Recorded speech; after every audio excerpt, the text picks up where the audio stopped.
Olá pessoal, vamos dar início à nossa última aula na disciplina de Municípios e Arranjos Interfederativos, aqui na especialização em Gestão Pública Municipal da Universidade Federal de Rondônia, a UNIR.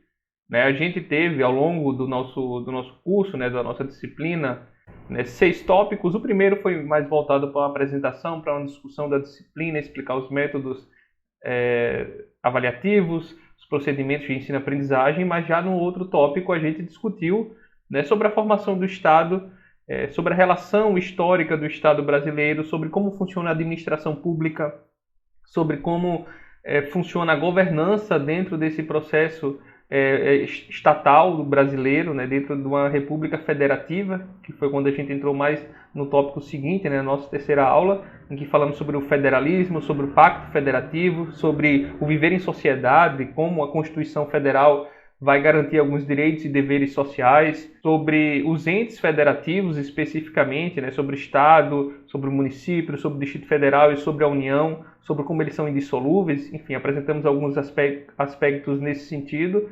Na aula seguinte, a gente falou sobre o município no sistema político brasileiro, então o que é que constitui o município, o que é que ocasiona essa autonomia e essa descentralização, quais são as competências municipais, como é que a Constituição Federal entende esse município administrativamente, politicamente, financeiramente, através de seus recursos públicos e estatais. Na penúltima aula, a gente falou exatamente depois desse contexto do município no sistema político, a gente falou da parte jurídica, da questão da legislação do município, e aí focamos especificamente na lei orgânica municipal, como é que ela é a Constituição do município, como é que ela se relaciona com as outras leis e constituições maiores acima delas, e pensando para que serve essa lei orgânica municipal. E isso tudo foi para que a gente chegasse na aula de hoje, no encontro de hoje, embora a gente tenha, ao longo do curso dessa disciplina, a gente tenha dado exemplos que encaminhem, que já tentem, exemplos que já tentam aproximar vocês do objetivo principal, que é pensar como o município, enquanto um processo, enquanto ente autônomo e descentralizado e com exigências de competências específicas garantidas pela Constituição, principalmente de 88, que garantiu essa maior liberdade, essa maior facilidade de gestão dos recursos públicos. Então a gente já veio dando exemplos de como o município ele faz as suas associações. Falamos das associações intergovernamentais, das interações, interrelações intergovernamentais. Citamos algumas, principalmente nas 3 aulas anteriores, sempre trouxe exemplo nesse sentido, pensando como o município ele se rearranja com a União, ele se rearranja com o Estado, e também como o município ele se relaciona com os municípios vizinhos através do que a gente chama das regiões metropolitanas. Então a gente já veio dando exemplo, já veio citando como é que acontece a atuação municipal para a gestão dos recursos públicos voltada para a sua população, voltada para as necessidades, os direitos, as carências de determinada região municipal, e também a partir de suas articulações, não só enquanto instituição, enquanto um ente federativo autônomo que tem também uma capacidade de recurso, de obtenção de garantias de recursos através de alguns tipos de imposto, como citamos, o ISS, o ITBI, o IPTU, principalmente esses 3, algumas formas de arrecadação municipal, mas também como ele recebe, o município, recursos dos outros entes, das outras instâncias federativas, no caso do Estado e principalmente também do governo federal. Porque no momento em que a Constituição ele garante essa autonomia, garante essa descentralização de competências, ou seja, obriga o município a gerir algumas questões específicas, como ensino fundamental, como alguns aspectos da saúde, como a gente citou já. Então ele tem que também garantir financeiramente que o município vai ter condições de realizar essas atividades que agora o Estado tutelou para ele, que o Estado transferiu para o município. Então, para que a União garanta que isso aconteça, tanto a União quanto o Estado, eles também injetam recurso financeiro no município. Além da arrecadação própria, existe essa injeção de recursos para que aí sim o município consiga dar conta, consiga atender às necessidades, às exigências, aos direitos e que a população, que o povo de determinado município tem.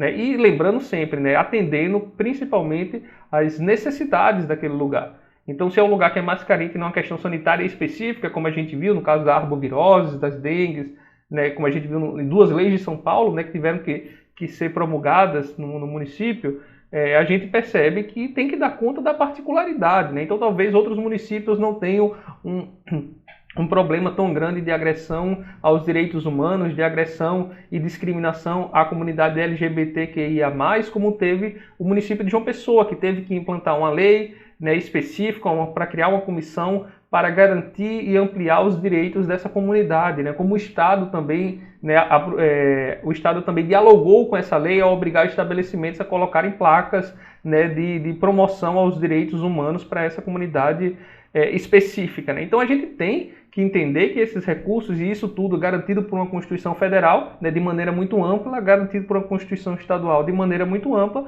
mas de maneira mais específica, direta, de maneira da forma de priorização, dos procedimentos a serem propostos, né, da maneira de gerir, né, embora isso não interfira completamente na governança da administração pública do município, vem a lei orgânica do município, né? Então, a lei orgânica do município, dialogando com a Constituição Federal, dialogando com a Constituição Estadual, ele busca promover e busca suplementar, né? Essa é a palavra, inclusive, que a gente encontra nas leis e nos documentos oficiais do governo, né? A função da lei orgânica municipal é exatamente suplementar, ou seja, ela vai operacionalizar aquilo que está previsto de maneira mais ampla, de maneira mais abrangente nas leis e nas suas leis superiores, né? Então, na aula de hoje, a gente vai discutir as formas que o município se associa, né? As formas que o município, através de parceiros, através de colaborações, ele consegue dar conta das necessidades e das carências de seu povo, né? Então,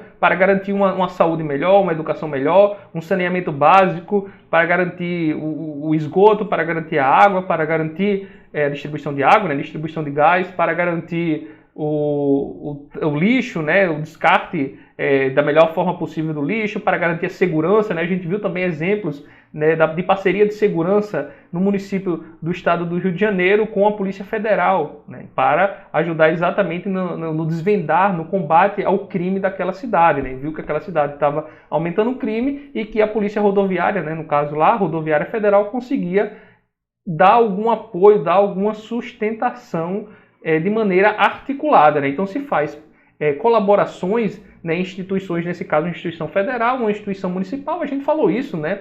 Também a partir das regiões metropolitanas, ou seja, articulações, parcerias, colaborações municipais, né, entre municípios vizinhos, através da região metropolitana, por exemplo, para castrar gatos e cachorros na Grande Recife, né, na região metropolitana de Recife. Então, esses exemplos que eu já fui trazendo ao longo da disciplina já era para aproximar um pouco vocês da realidade que a gente encontra, dos exemplos práticos que a gente tem e que a gente vai hoje definir alguns tipos de associação, né? Ou seja, de associação intergovernamental. O que eu quero dizer com isso? Como é que os entes federativos eles colaboram entre si? Isso é importante a gente entender e a gente vai discutir isso hoje também com o setor privado, né? Como é que o município ele dialoga com o setor privado, não apenas com o setor público do Pacto Federativo. Então, a aula de hoje, a gente já conhece um pouco dessas associações porque eu vim trazendo ao longo do tempo, né? Eu vim trazendo ao longo das outras aulas e por isso que eu gosto de trabalhar com exemplos,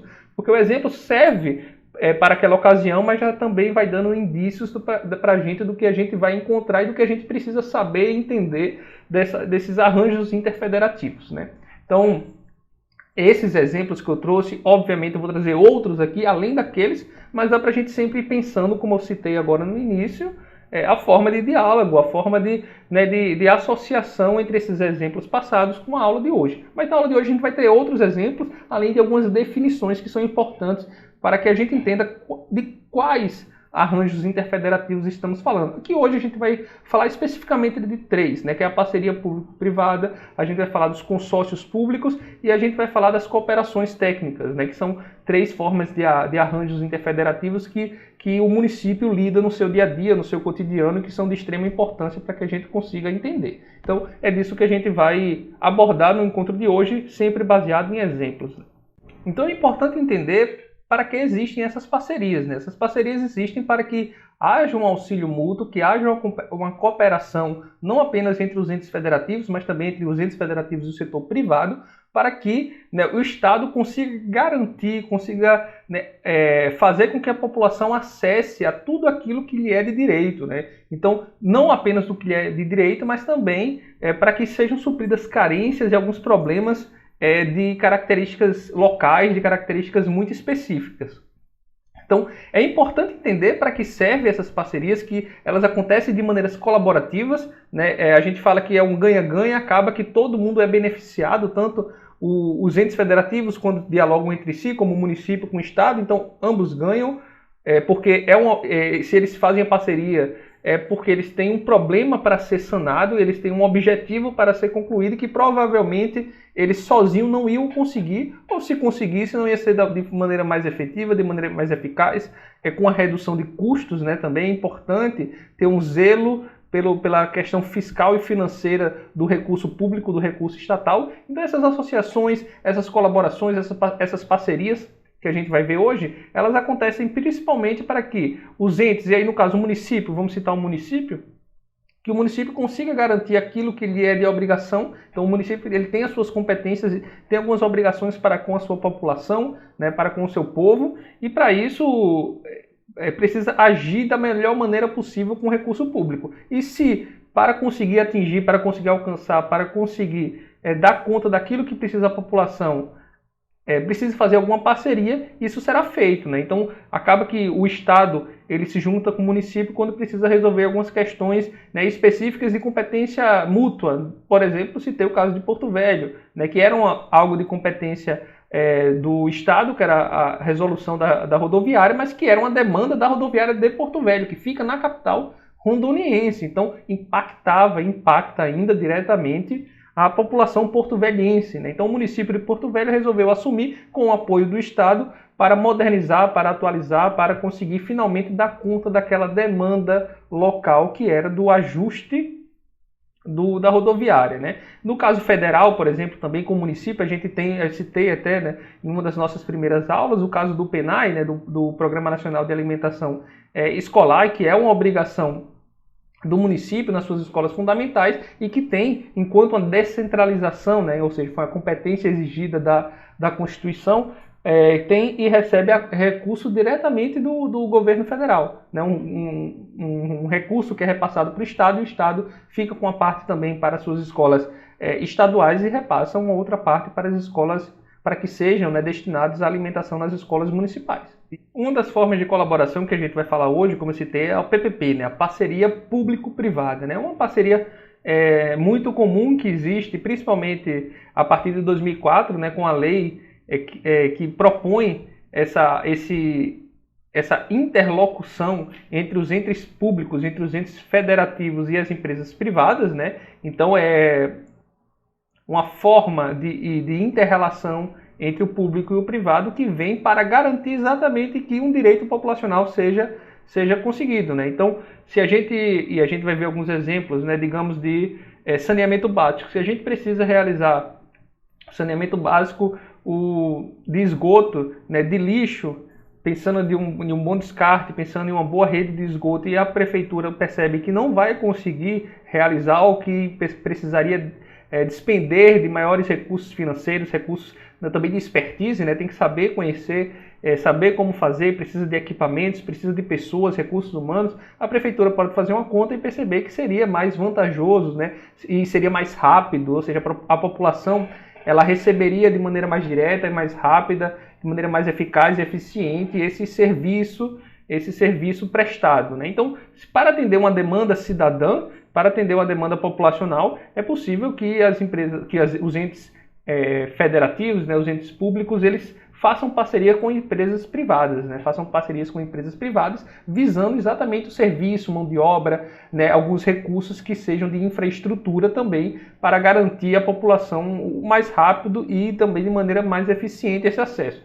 Talvez se fosse a prefeitura tivesse que fazer, ia despender mais dinheiro, ia despender mais tempo, e a população, quanto mais tempo fica sem o serviço, sem a infraestrutura, sem a mão de obra, né, necessária que lhe é de direito, acaba que o município não cumpre sua principal função. né, que é de atender a demanda da sua população.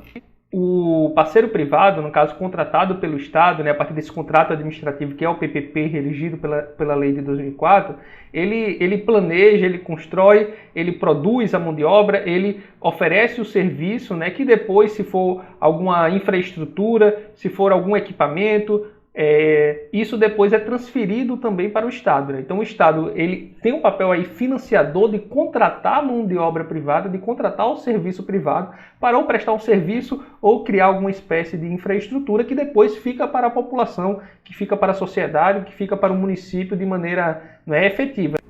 A gente tem um exemplo que a gente pode citar aqui de parceria público-privada, que vocês já estão vendo na tela, né, que aconteceu em Recife, né? No caso, a intenção, né, era estimular uma habitação, uma forma de ocupação do centro da capital de Pernambuco. O projeto, né, com essa parceria público-privada, né, previa a construção de mais de 450 unidades habitacionais, né, e que eles priorizam, óbvio,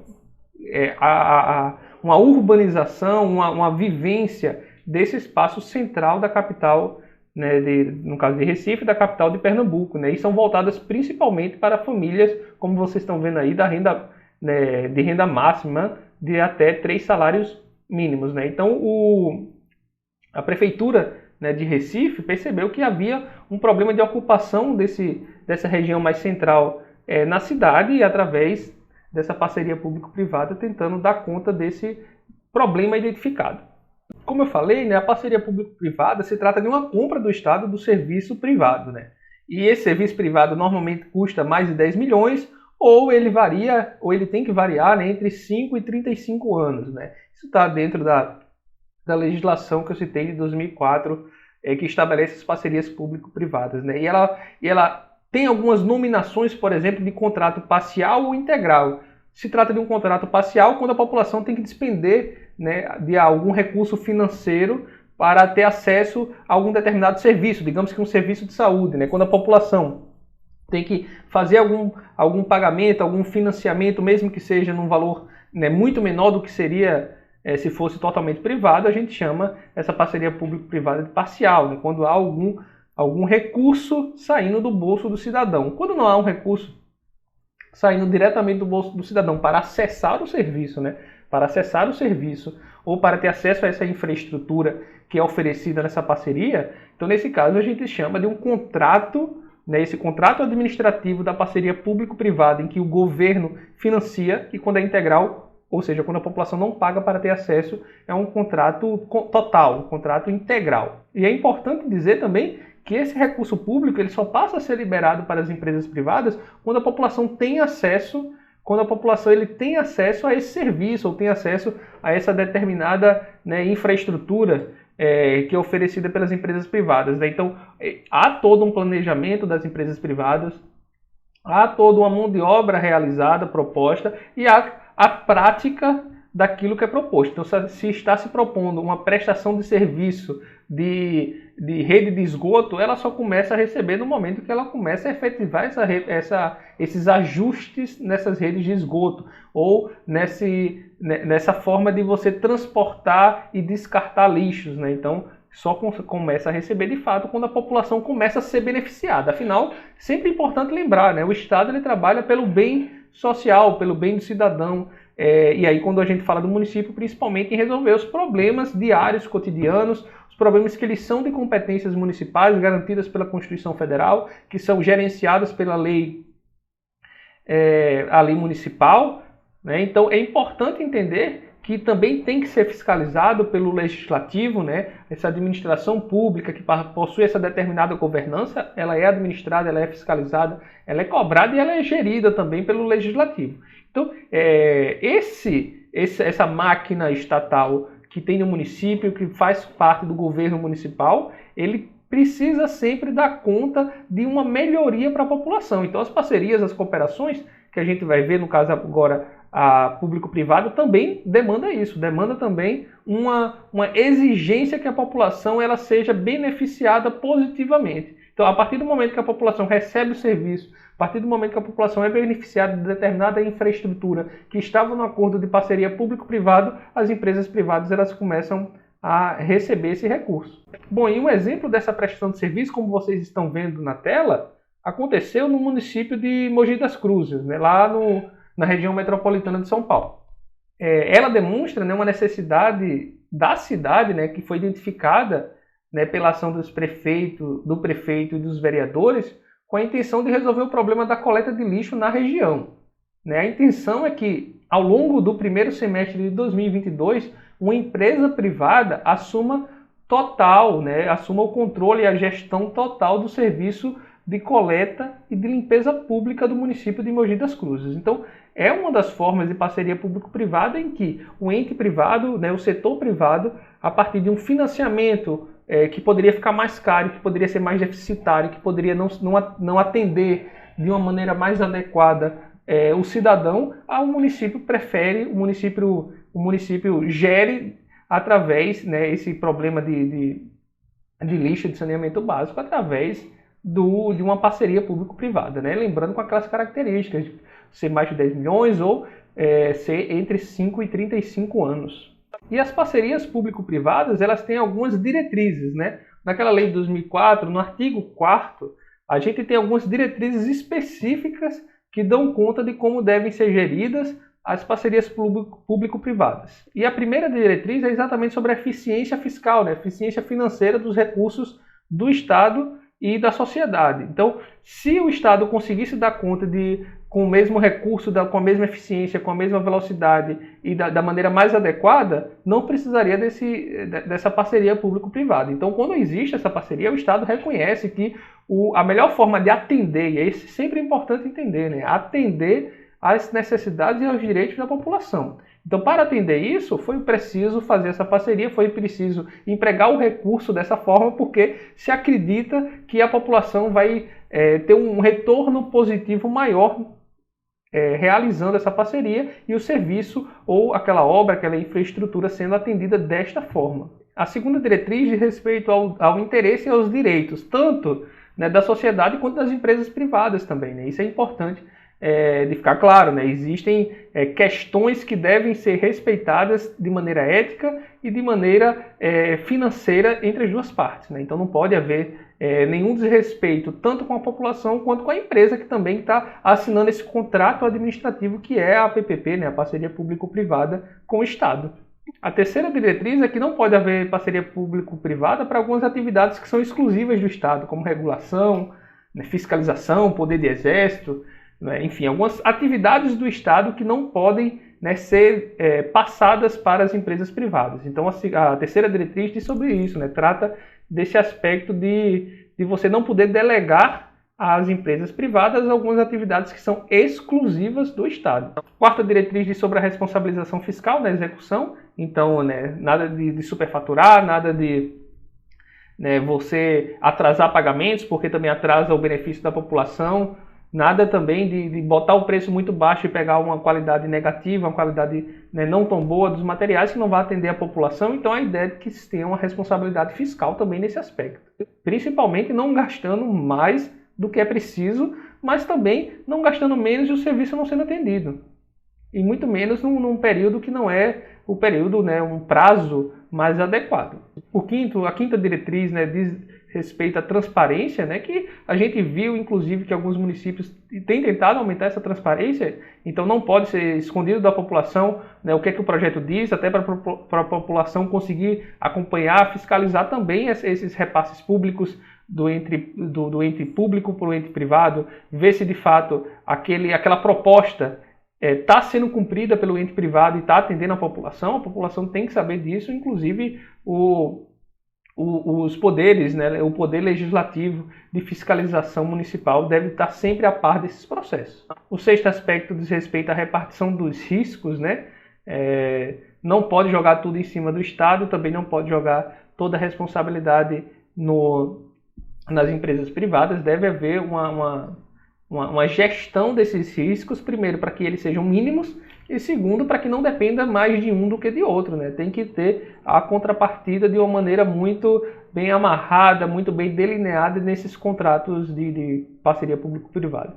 E, por fim, tem que ter uma sustentabilidade financeira, né? Ou seja, aquilo que está previsto, ele tem que se sustentar até o final do contrato. Então, se é um contrato de 35 anos, tem que estar bem previsto para garantir que todos esses serviços eles vão ser prestados da melhor maneira possível em todo o período de vigência, né?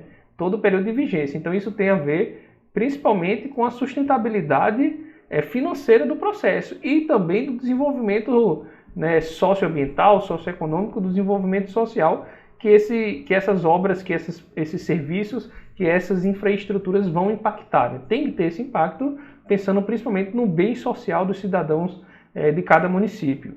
O estado de Minas Gerais, né, é um exemplo de como essas parcerias público-privadas podem dar certo. Né? Um dos estados que firma de maneira muito eficiente, de maneira até em uma alta quantidade nessas parcerias público-privadas. Tivemos, inclusive, na região metropolitana de Belo Horizonte, um dos primeiros exemplos de penitenciária, né, realizada como uma parceria público-privada. No total, seriam e são atendidos, né, que já está feita quase já há 10 anos. Como eu falei, foi inaugural esse modelo para a criação de uma penitenciária no Brasil.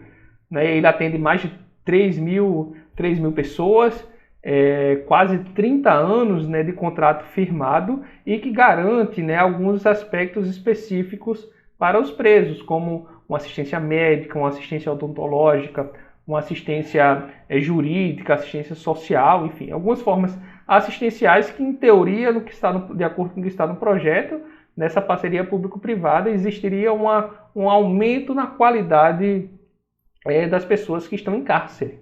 Né? Então, aumento de qualidade quer dizer também uma tendência de aumento de ressocialização, uma ressocialização mais bem feita, né? Principalmente através de cursos também que seriam oferecidos dentro dessa lógica, né, de parceria que foi feita lá na região metropolitana de Belo Horizonte. Então, foi uma maneira inaugural que aconteceu em 2013 e que vem em vigência desde então. E a gente vai ver um pouquinho sobre essa história nessa reportagem curtinha aqui que eu vou passar para vocês. A mais nova penitenciária do estado, localizada em Ribeirão das Neves, na região metropolitana de Belo Horizonte, já está ocupada. Os primeiros presos foram levados para a Unidade 1, a primeira a ficar pronta. No total, serão 5 alas com capacidade para 3.040 detentos. A obra é pioneira, realizada por meio de uma PPP, Parceria Público-Privada, uma iniciativa que promete melhorar o sistema prisional. O contrato com o parceiro privado tem duração de 27 anos. O consórcio que venceu a licitação vai oferecer aos presos assistências médica, odontológica, jurídica e social, além de uniformes e alimentação. Ele também terá que cumprir um conjunto de 380 indicadores de desempenho definidos pelo governo de Minas. São metas que precisam ser alcançadas. Qualquer falha pode resultar em descontos nos repasses feitos pelo Estado. Nós temos, por exemplo, indicador de rebelião que é 0. Né? Então, a concessionária não pode ter nenhuma rebelião, montinho, fuga. Né? Questão de trabalho, atendimento, saúde também são indicadores primordiais dentro do contrato. O investimento por parte do gestor privado é de cerca de 280 milhões de reais. O governo só desembolsa recursos a partir de agora, quando os detentos passam a ocupar o local. O presídio conta com algumas inovações. As visitas serão feitas em uma área de convivência e os deficientes físicos terão espaços especiais. Além da acessibilidade, a segurança também é destaque no complexo PPP. O contato com advogados, por exemplo, será feito em cabines isoladas. A quantidade de câmeras de vigilância impressiona 1.240. Em todo o mundo, esta é a penitenciária com maior número de câmeras proporcionalmente ao número de presos. Nas celas, os colchões não pegam fogo e o chão possui estrutura igual à do Banco Central do Brasil, com chapa de aço e concreto.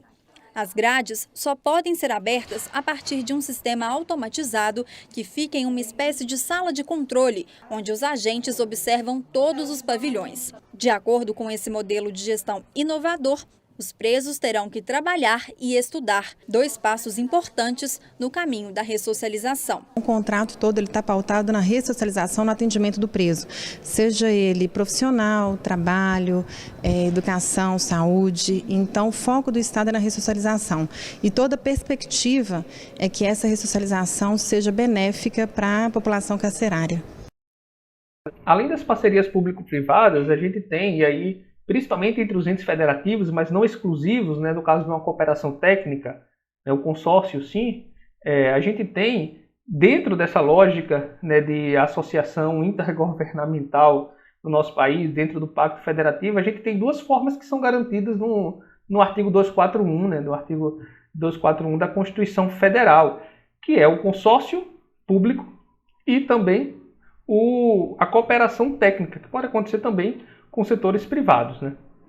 Entre setores públicos e privados.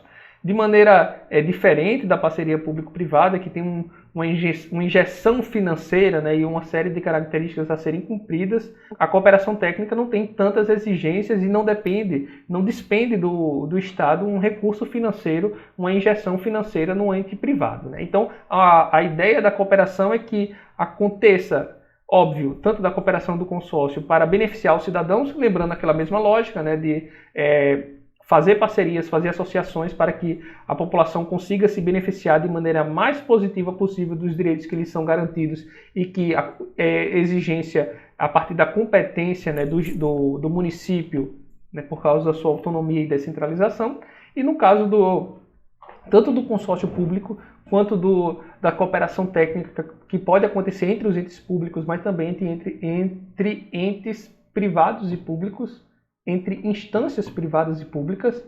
É importante entender que é uma situação em que ambos precisam. Então, da mesma forma que o serviço público ele precisa realizar alguns serviços, as empresas privadas podem necessitar também. Então, os entes públicos e as empresas privadas, os entes públicos e os outros instâncias federativas, eles podem dialogar em uma situação, como eu falei, de ganha-ganha, né? Os objetivos serão mais bem atingidos em uma forma de cooperação ou de uma forma de consórcio. Eu vou explicar melhor com esse exemplo que vocês estão vendo em tela, né, que eu coloquei aqui, para a gente entender melhor, primeiro, essa forma, por exemplo, de cooperação realizada entre universidades, em que é muito comum, né, e outros entes públicos, né, nesses dois exemplos que eu trouxe, né. No primeiro caso, a Prefeitura de Viana, né, firmou um acordo de cooperação técnica com o Instituto Federal do Espírito Santo, né, para o desenvolvimento de ações e projetos que estão voltados para as áreas da agricultura, do desenvolvimento social e cultural, né. E no outro exemplo que vocês estão vendo é o município de Volta Redonda, que fechou uma cooperação de estágio, também com a universidade, no caso com a Universidade Federal Fluminense, ambas no estado do Rio de Janeiro, né. E nesse último caso, os estudantes de diversas áreas, né, da universidade, jornalismo, medicina, administração, contabilidade, qualquer área que tem na universidade poderia realizar estágios e atuar e aprender diretamente com servidores da administração pública municipal. Então essas formas de cooperação, principalmente com universidades, são muito comuns, né, no Brasil, com os municípios, mas também com os estados, mas no caso aqui que a gente está citando, são dois exemplos municipais, entendendo como podem acontecer essas cooperações. Então, uma característica da cooperação é quando você tem dois entes, né, e aqui pode ser um ente privado também, mas vamos pensar dois entes mais facilmente, dois entes públicos, que cada um tem seu objetivo e que eles podem juntos, cada um realizar seu objetivo de maneira mais eficiente, de maneira mais eficaz. Então, de forma mútua, eles conseguem contribuir, colaborar um com o outro, e cada um com seu objetivo, cada um realizando, né, a sua função. No caso que eu citei, nos dois casos que eu citei, nas universidades, alguns cursos têm uma obrigação de ofertar estágio. Por outro lado, o serviço público, às vezes, depende de estagiários para, junto com os seus profissionais, realizar serviços e atender melhor a sua população. Então, é um caso em que tanto a universidade precisa ter espaços para estágio, como a prefeitura, o município, precisa, em alguns espaços da administração pública, servir a sociedade, né, garantir os serviços sociais. Então, no caso de um médico que eu citei, no caso de um enfermeiro, né, no caso de um administrador, no caso de um contador, um estagiário do direito também. Então, são algumas áreas, né, e diversas outras, né, poderiam ser citadas, por exemplo, áreas escolares, né, então você consegue pegar professores estagiários e juntar com estagiários, né, da universidade, em que tanto a universidade precisa realizar estágios de alguns cursos, como também, se tiver estagiários junto com os profissionais, o serviço municipal pode ser mais bem prestado para a população. E nesse caso a população ganha, o Estado, no caso aqui o município, né, precisa ofertar de maneira mais adequada, mais qualificada, mais eficiente esse serviço, e ele só tem a ganhar com a adição daquilo que a universidade também, a Universidade Federal, digamos, como no caso eu citei um Instituto Federal e uma Universidade Federal, mas ambos entes, né, da União, e que precisam realizar essas funções. E com apoio municipal e o município apoiando a universidade, ambos conseguem de maneira mútua atingir seus objetivos, né? Cada um na sua, sem precisar criar um novo ente jurídico que é diferente um pouco do consórcio, como a gente vai ver daqui a pouco, mas não agora. Então, até pensando na lógica do Pacto Federativo, né, essas cooperações, né, eles facilitam e até estimulam esse pacto federativo que a gente tem no Brasil, em que houve essa descentralização, mas elas são, como eu falei, autônomas, mas interdependentes. Então, no momento que a Constituição Federal ela passa algumas competências para exigência municipal e estadual, né, isso não impede, ao contrário, né, isso estimula que esses entes federativos eles se articulem, eles trabalhem em conjunto para que consigam atingir os seus objetivos, né? Então, enquanto a República Federativa, né, ela é indissolúvel em seus entes, né? Ou seja, esses entes não podem ser separados. Para existir essa federação, esses entes têm que continuar, né, unidos, juntos, e todos regidos, no caso nosso, pela Constituição Federal, né, no caso da República Federativa do Brasil. Então, essas associações, essas articulações, principalmente através de cooperações entre entes federativos, né, eles estimulam e fortalecem o nosso pacto federativo, como a gente viu, né, desde o nosso terceiro encontro sobre esses pactos federativos e os entes, né, as instâncias federativas do nosso país. Então, como eu estava falando, né, acaba que o recurso público ele é melhor gerado, as competências, né, a estrutura administrativa é melhor trabalhada quando há essas cooperações, principalmente para os governos, né, municipais menos capacitados, mais pobres, né, que possuem menos recursos. Eles conseguem, através dessas parcerias, otimizar o pouco recurso que eles possuem. Então você consegue fazer parcerias com universidades, fazer parceria com os outros entes, né, federativos,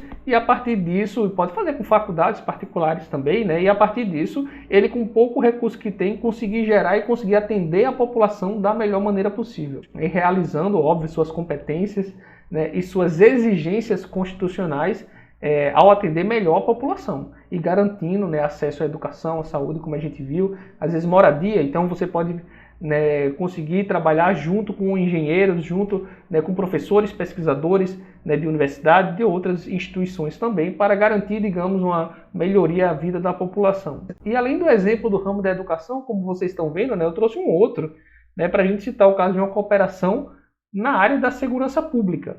O município de Volta Redonda, né, que eu já citei aqui, uma outra forma de cooperação que ele tinha feito, e eu trago agora no outro ramo, né, que é o da segurança pública, no município do estado do Rio de Janeiro, que firmou um acordo de cooperação com a Polícia Rodoviária Federal.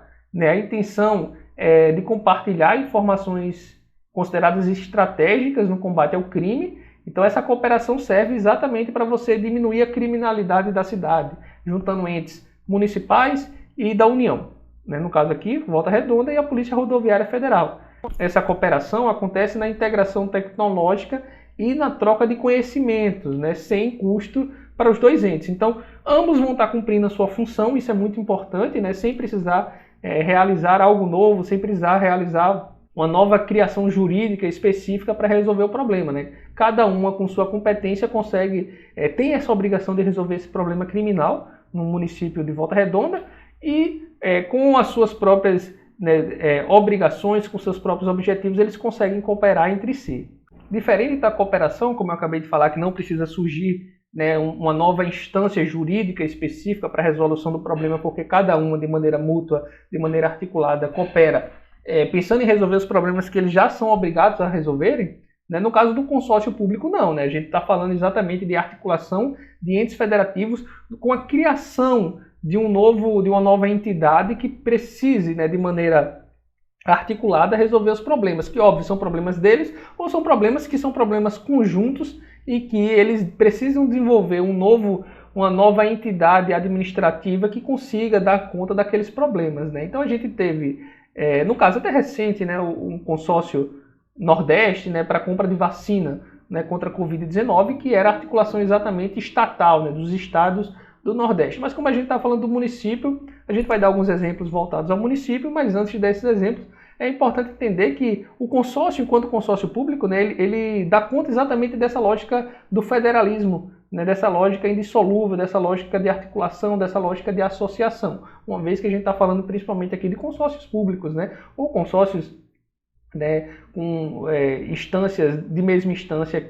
no caso do Estado que citamos, e também vamos citar daqui a pouco uns exemplos de ordem municipal, mas que é o Estado se organizando, se articulando entre si, desenvolvendo uma nova entidade administrativa, burocrática, organizacional, para resolver determinados problemas de uma região maior, né, como a região Nordeste, ou de uma região menor, no caso de municípios que se articulam entre si. E o artigo 2º, né, da lei que vai tratar, que vai determinar como funcionam os consórcios públicos, vai dizer que os objetivos desses consórcios, né, diferente das parcerias em que cada ente tem seu objetivo já bem definido e que eles apenas vão cooperar para resolver determinado problema que já são de sua competência, no caso do consórcio público, de acordo com o artigo 2º da lei do consórcio, vai dizer que o objetivo, aquilo que deve ser atingido com essa associação, né, municipal dos entes federativos, ele vai ser definido exatamente por esses entes federativos. Né? Então, a gente tem um problema sanitário no país que poderia ser resolvido de diversas formas. O Consórcio Nordeste de Vacinação resolveu, de maneira conjunta, desenvolver um ente burocrático administrativo para dar conta de toda a sua região. Então, esse artigo 2º dessa lei vai exatamente especificar que o objetivo do ente, o objetivo do consórcio público vai advir exatamente dessa junção, dessa associação e dessa criação deste novo organismo, né, burocrático administrativo. O caso que vocês, né, veem em tela agora é exatamente o de um consórcio municipal. Eu citei aqui um consórcio estadual rapidamente, mas não é nosso foco hoje. Né? Nosso foco hoje é pensar nos arranjos interfederativos a partir do município, né? Ou que sejam liderança, né, que partam do município, ou que envolvam o município. E no caso que vocês veem é da região metropolitana de Campinas, né, a região metropolitana do estado de São Paulo, que possui possui 20 municípios, né, articulados. E como uma das obrigações dessas regiões metropolitanas é exatamente saneamento básico, né, um consórcio intermunicipal, nesse caso, está sendo desenvolvido para a implantação de uma central de tratamentos de resíduos sólidos, diminuindo também os impactos ambientais e tratando, né, de maneira mais eficiente, né, o descarte de lixo e o saneamento básico nessa micro-região. Então, para a gente começar a fazer o fechamento do nosso encontro hoje, né, é importante entender que essas cooperações, tanto entre os entes federativos, entre as instâncias federativas, como o Estado, o município, né, o Distrito Federal, a União, entre eles, né, então, no caso, vamos pensar sempre no município, do município com o Estado, do município com a União, ou do município com os municípios vizinhos, né, dentro ou não de uma região metropolitana, né, podem surgir cooperações e parcerias que não sejam necessariamente a partir de regiões metropolitanas. Então é importante entender para que servem eles, né, por que eles existem, né?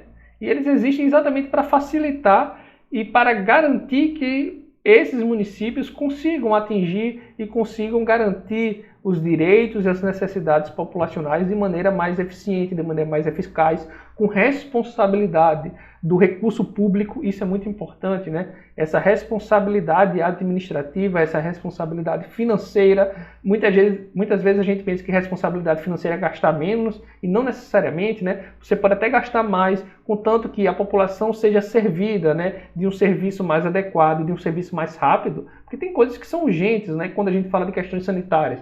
Você pode dizer, mas teria gastado menos se tivesse feito a partir do próprio município, sem uma parceria com alguma empresa privada, porque quando há essa parceria público-privada, né, a PPP, há um financiamento, há uma gestão, uma compra, né, do serviço das empresas privadas pelo município. No caso, citando sempre o município aqui, que é a nossa intenção.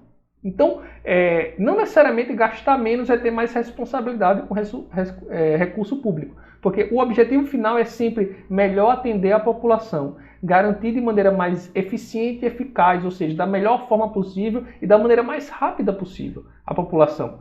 Então, muitas vezes, ao invés de comprar equipamentos, de gastar com recursos humanos, de investir em cursos para ter expertise, para que as pessoas daqui a algum tempo comecem a desenvolver e comecem a atender a população, muitas vezes a parceria público-privada facilita isso, né? Ou as nossas outras formas de cooperação, como a gente viu hoje, no caso das cooperações técnicas, no caso dos consórcios públicos. Então, são formas de associação com o município intergovernamentais ou governo, setor privado, que visam principalmente o atendimento, ao bom serviço, à boa infraestrutura, à boa mão de obra para a população, para que a população consiga, né, ter os seus direitos atendidos de acordo com a nossa Constituição Federal. Então não é demais dizer que o Estado está tentando buscar melhorar a vida da população, e no caso do município, a população que lida, o Estado que lida diretamente com as pessoas, uma vez que com a autonomia e a descentralização, né, de competências que veio com a Constituição Federal, dando maior liberdade exatamente para esse ente federativo, que é o município, atingir de maneira mais direta a população, porque a partir do município, né, a partir da governança, de uma boa administração pública, a partir do executivo e do legislativo de maneira harmônica. Harmônica não quer dizer homogênea, né, quer dizer diverso também, né, através de uma lei,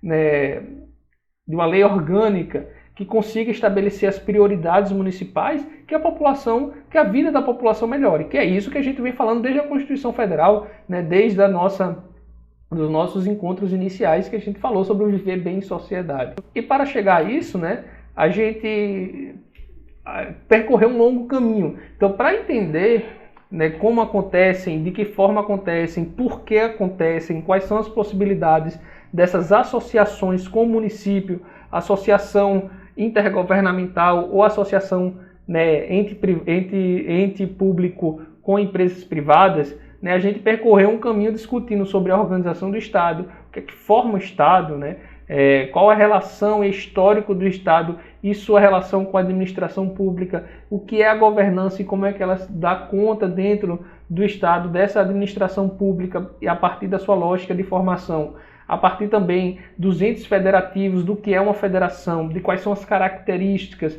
de como ela lida com a sociedade, de como ela pensa a sociedade, de como a nossa Constituição, né, de 1988, que nos rege atualmente, como é que ela identifica não apenas as obrigações, né, estatais, mas também a distribuição das instâncias federativas, dos entes federativos em nossa República, né, na República Federativa do Brasil, qual o lugar do município, né, qual a função do município nessa lógica estrutural, nessa organização burocrática, né, ou seja, que tem procedimentos, que tem poder, porque tem governo, né, dando autonomia ao município.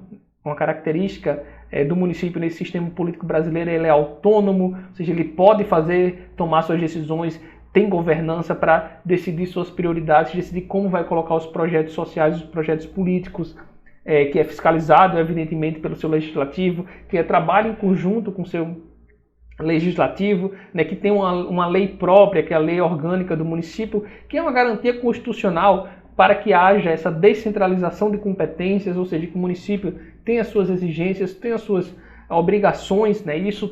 Para isso existe também a lei orgânica, para que consiga, de maneira, né, estrutural, de maneira articulada, definir aquilo que deve ser, né, prioridade a partir das características do município, mas que garanta também uma fiscalização, que garanta um gerenciamento, um bom gerenciamento dos recursos públicos. E a gente desemboca na aula de hoje, que é falando exatamente dessas formas articuladas, né?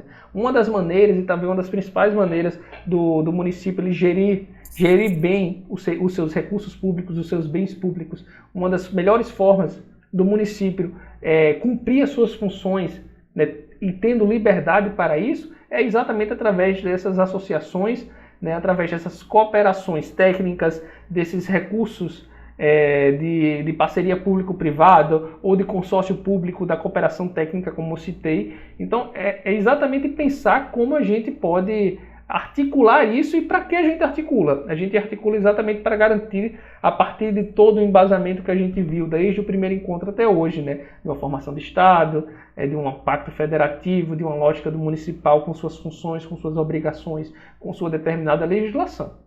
Então, é isso que a gente tinha para falar nessa disciplina. Eu espero que vocês, né, tenham gostado, tenham aproveitado, que seja de proveito na formação de vocês. Espero que vocês, além de acompanhar as aulas, se possível, leiam os textos. Tem textos complementares, né, que eu sugiro a cada unidade. Né? Cada unidade também a gente tem, né, uma atividade para ser feita, com exceção do primeiro dia, né, que era mais uma apresentação da disciplina. Espero que vocês tenham gostado. Espero ver vocês, vê-los, né, e vê-las todos e todas em outra ocasião. Espero que vocês tenham aprendido um pouco sobre esses arranjos, essas possibilidades, e vejo vocês depois. Muito obrigado.